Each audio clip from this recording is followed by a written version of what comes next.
अब हम करेंगे डेफिनेशन ऑफ स्टैटिस्टिक्स की प्लूरल सेंस में, कि स्टैटिस्टिक्स की जो डेफिनेशन है प्लूरल सेंस में उसका क्या मीनिंग निकल के आता है और उसकी क्या क्या कैरेक्टरिस्टिक्स है according to plural sense definition. तो स्टैटिस्टिक्स की प्लूरल सेंस में जो डेफिनेशन है वो हमने जो सब कई डेफिनेशन दी हुई थी उनमें से जो बेस्ट डेफिनेशन है जिसमें इसकी सभी कैरेक्टरिस्टिक्स निकल के आ रही है उस डेफिनेशन को हम यहाँ पर लेकर आए हैं और इसी के में से हम उसकी जो कैरेक्टरिस्टिक्स है वो निकालेंगे ताकि याद करने में आपको आसानी रहे। तो ये डेफिनेशन है, ये होरेस सेक्रेस्ट ने दी है। इनके according by statistics we mean aggregate of facts. ये क्या है? तथ्यों का समूह है, यानी कि सिर्फ एक फैक्ट को ये नहीं मान सकते कि डाटा है, उसको हम क्या कह देंगे, जैसे नंबर्स है 100 नंबर्स है या फिर मार्क्स है कि 50% मार्क्स आए, ठीक है, उससे कुछ कंपैरिजन तो नहीं निकाला जा सकता, तो उसे हम क्या नहीं कह सकते, स्टैटिस्टिक्स नहीं कह सकते। स्टैटिस्टिक्स के लिए क्या चाहिए? Aggregate of facts. पहले इसकी डेफिनेशन को एक बार पढ़ लेते हैं। Affected to a marked extent by multiplicity of causes or numerically expressed, enumerated or estimated according to reasonable standards of accuracy, collected in a systematic manner for a predetermined purpose and placed in relation to each other। इसमें Horace secretary ने उनकी सारी definitions को cover करने की कोशिश की है, इसीलिए इस डेफिनेशन को एक एग्जैक्ट और पूर्ण डेफिनेशन माना गया है। ठीक है, तो इन्हीं में से हम उसकी क्या है कैरेक्टरिस्टिक्स को समझेंगे कि प्लूरल सेंस में स्टैटिस्टिक्स में क्या क्या होना जरूरी है।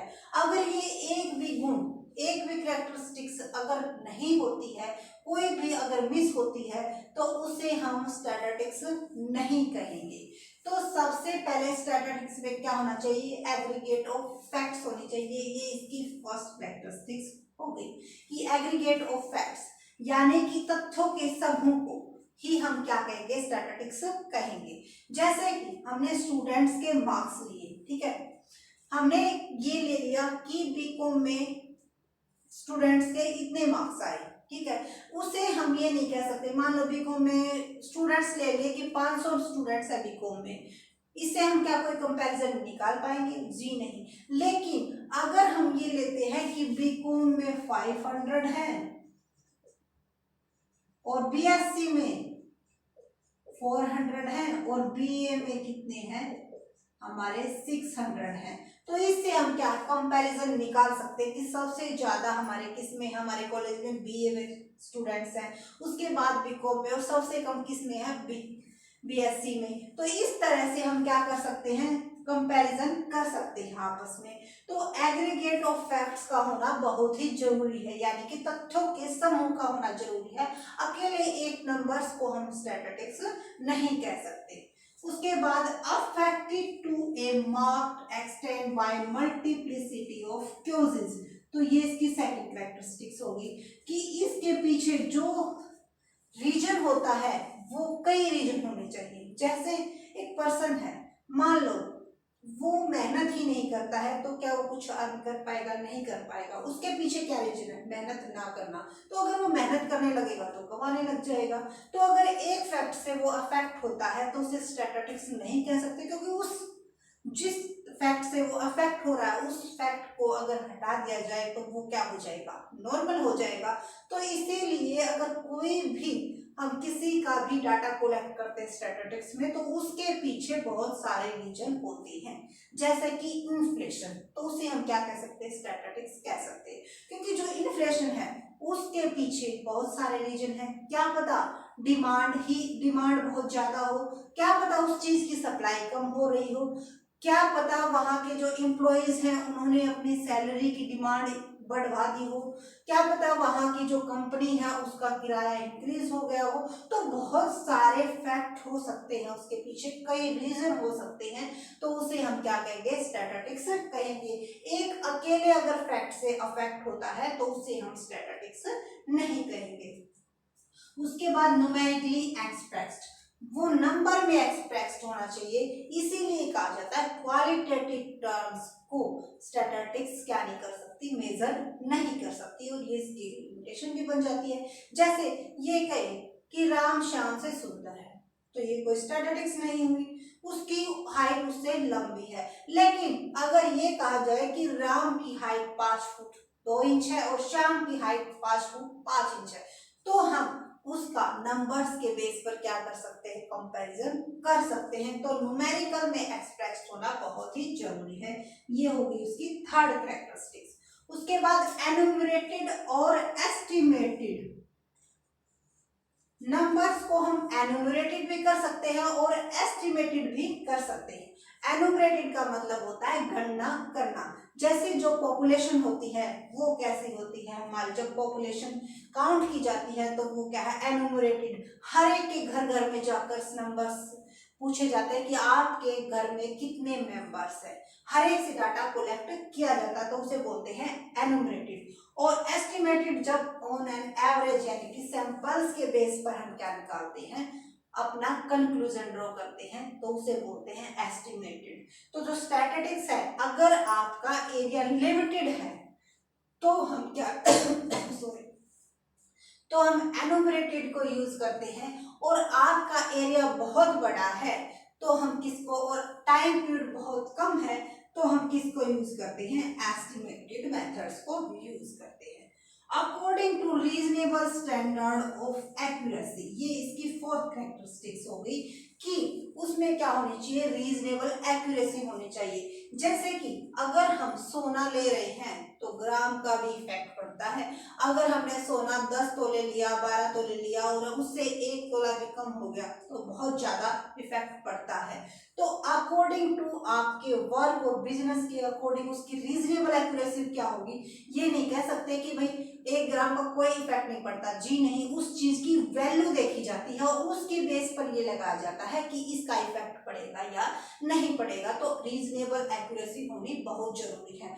अगर सोने में देखा जाए तो 1 ग्राम भी इफेक्ट करता है, लेकिन अगर आप सब्जी वगैरह ले रहे हो या फिर कोई और आपका बिजनेस है जिसमें कि अगर आपने क्विंटल में सामान लिया है मान लो, तो उसमें 1-2 किलो आपका मेजर नहीं करता। वहां पर अगर आपको 50 किलो की जगह पे 49 किलो मिल जाता है या 49 किलो 500 ग्राम मिल जाता है, तो आप कहोगे कि भाई सामान सही है, कोई नहीं, ऐसे तो हो जाता है। लेकिन अगर आप सोना ले रहे हो तो उसमें अगर 1 तोले का इफेक्ट हो रहा है तो उसे एक्यूरेसी हम नहीं कहेंगे। तो अकॉर्डिंग टू यूर वर्क ये डिपेंड करता है कि उसकी जो रीजनेबल स्टैंडर्ड एक्यूरेसी है वो क्या है, और वो होनी जरूरी है स्टैटिस्टिक्स में। तभी आप ये कहोगे कि आपके डाटा और आपने जो निष्कर्ष निकाला है वो सही है। उसके बाद कोलेक्टेड इन ए सिस्टमैटिक मैनर्स, जो डाटा हम कोलेक्ट कर रहे हैं वो एक सिस्टमैटिक मैनर्स में होना चाहिए। जैसे कि हम कॉलेज में चले गए, ठीक है, हमने स्टूडेंट्स के नाम लिख लिए, नंबर लिख लिए, ठीक है, ले आए, और हमें क्या करना था, कंपैरिजन करना था कि भाई साइंस साइड के स्टूडेंट्स इंटेलिजेंट है, कॉमर्स के इंटेलिजेंट है या आर्ट के। बट हमने यही नहीं लिखा कि कौन आर्ट का है, कौन साइंस का, कौन कॉमर्स का। क्या हम उससे कंक्लूजन ड्रा कर पाएंगे, नहीं कर पाएंगे। तो हर एक चीज किस में होनी चाहिए, सिस्टमैटिक मैनर्स में होनी चाहिए, तभी हम उसे क्या कहेंगे, स्टैटिस्टिक्स कहेंगे।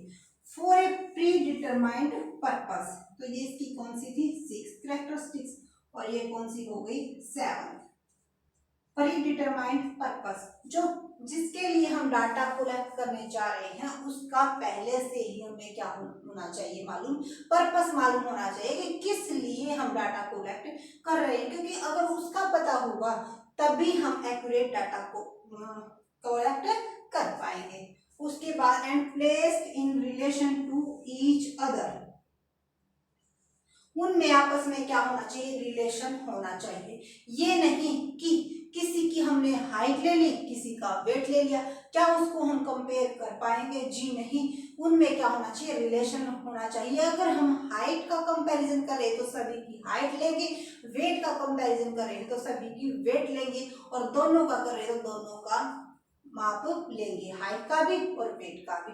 इसीलिए कहा जाता है उनमें क्या होना चाहिए, आपस में रिलेशन होना चाहिए, रिलेशन टू ईच अदर। तो ये इसकी सारी की सारी डेफिनेशंस जो उसकी डेफिनेशन में ही कैरेक्टरिस्टिक्स क्या हो जाती है, कवर हो जाती है। इसीलिए फॉरेस्ट सेक्रेटरी की जो डेफिनेशन है उसको आप अच्छी तरह से लर्न कर लेना।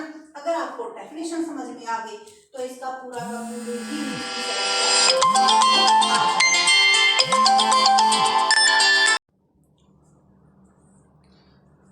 Sorry for this.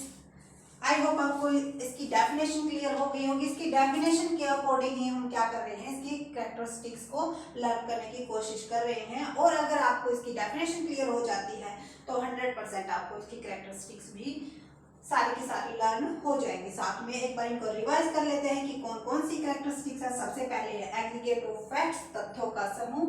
ये बहुत सारे क्या है, फैक्ट्स। इसके मतलब कि एक नंबर्स को ही हम क्या नहीं कह सकते, स्टैटिस्टिक्स नहीं कह सकते। वो किस में होने चाहिए, ग्रुप में होने चाहिए।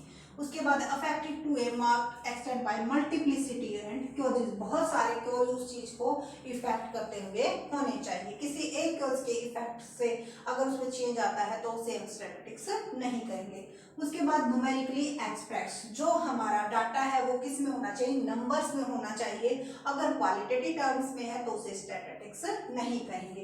एनुमरेटेड और एस्टिमेटेड, जो हमारा स्टैटिस्टिक्स का जो डाटा है उसको हम कलेक्ट एनुमरेटेड बेस पे भी कर सकते हैं और एस्टिमेटेड बेस पर भी कर सकते हैं। उसके बाद है रीजनेबल स्टैंडर्ड ऑफ एक्यूरेसी। उसमें एक्यूरेसी, रीजनेबल एक्यूरेसी होनी बहुत जरूरी है। जरूरी नहीं कि 100% एक्यूरेसी हो, जी नहीं, लेकिन रीजनेबल एक्यूरेसी होनी जरूरी है। जो मैंने आपको बता दिया कि रीजनेबल किसके लिए कितनी मायने रखती है। उसके बाद कोलेक्टेड इन ए सिस्टमैटिक मैनर्स, हर एक काम में जो डाटा कोलेक्ट किया है वो किस में होना चाहिए, सिस्टमैटिक मैनर्स में होना चाहिए। और प्री डिटरमाइंड पर्पस, जो पर्पस है वो पहले से ही क्या होना चाहिए, निश्चित होना चाहिए कि हमने इसलिए क्या करें, डाटा को कोलेक्ट कर रहे हैं। And place in relation to each other, और उनमें क्या है, आपस में रिलेशन होना जरूरी है। आपको हमारी वीडियो कैसी लगी कमेंट करके जरूर बताइएगा। और अगर किसी भी हमने जो स्टैटिस्टिक्स है वो तो हम 0 से 100 तक लेकर चलेंगे, जितना हमारी कोशिश पूरी रहेगी कि हम 100% तक आपको करवा पाए।